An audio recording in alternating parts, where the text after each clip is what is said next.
Et bonjour, bienvenue sur ma chaîne. Aujourd'hui, je vais vous faire un tour de cartes original qui n'est pas très connu, je crois. Donc, en fait, on a un jeu de cartes. Là, j'ai une prédiction sur le côté, mais on verra ça tout à l'heure. J'ai un jeu de cartes avec toutes les cartes numérotées de 1, croyez-moi, à 52, aucun duplicata. Je vous les fais voir. 42, le 8, le 24, 19, 50, 44, 31, 51, etc. Vous pouvez toutes les voir. Aucune ambiguïté, aucun duplicata. 34, 13, 22, 9, 17, etc. etc. Avec toutes les faces différentes. Croyez-moi, de manière, je ne pourrais pas tricher. Vous verrez pourquoi plus tard. Donc, toutes les cartes totalement différentes. Un jeu complet. On est obligé pour ce tour d'avoir un jeu complet. Vous allez vous comprendre pourquoi. En fait, j'ai sorti un autre jeu de couleur bleue pour changer.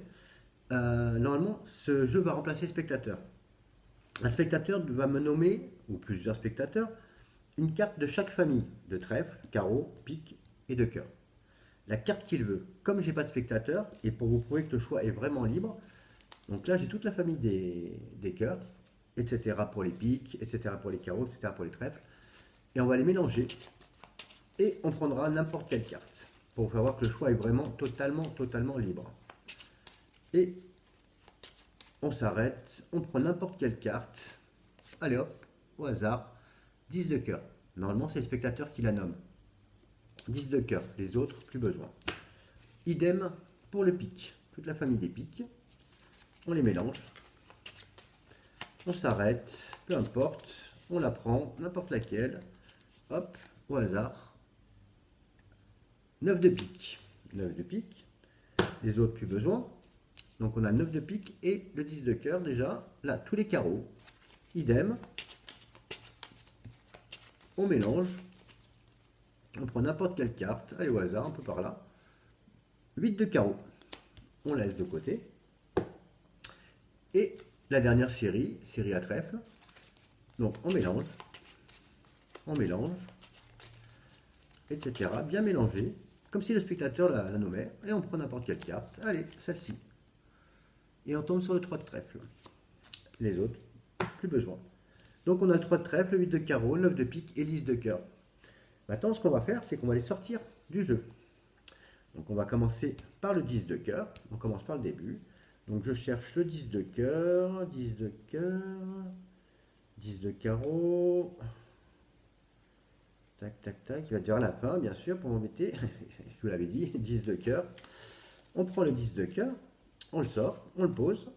10 de cœur, plus besoin, on l'enlève. Ensuite, 9 de pique. On cherche le 9 de pique. 9 de pique, 9 de pique, 10, 9 de pique. 9 de pique, on le prend et on le pose à côté. 9 de pique, on enlève. 8 de carreau, on cherche le 8 de carreau. Hop, hop, hop, hop, hop, hop, hop, hop. 8 de carreau, il est là. 8 de carreau, on le prend, on le pose à côté. Celle-ci plus besoin. Et la dernière, le 3 de trèfle. Donc le 3 de trèfle ici. On prend le 3 de trèfle, on le pose à côté, plus besoin. Le reste du jeu, plus besoin. Donc maintenant qu'on a sorti nos cartes, choisies librement par le spectateur, ce qu'on va faire, c'est qu'on va regarder bien sûr les numéros qui sont à l'arrière des cartes. C'est un peu le but du jeu. À l'arrière du 10 de cœur, on a le 28. À l'arrière du 9 de pique, le 12. 8 de carreau, le 35. Et le complémentaire, le 31. Donc 31, on va les mettre dans l'ordre, 35, 12 et 28. On va les mettre par ordre croissant, c'est plus joli et sympa. Et je vous ai dit depuis le début du tour, j'ai une prédiction sur le côté. Et ce qu'on va faire, c'est qu'on va regarder à l'intérieur ce qu'il y a. Pour prouver qu'il n'y a rien, l'enveloppe est totalement vide. Et regardez ce qui a marqué sur la prédiction. La photo du tapis avec le 12, le 28, le 31 et le 35. Et si vous vous amusez à additionner les 3 chiffres, les 4 chiffres, pardon, excusez-moi, les 4 chiffres, les 4 nombres, on tombe sur un total de 106. Amusez-vous à calculer.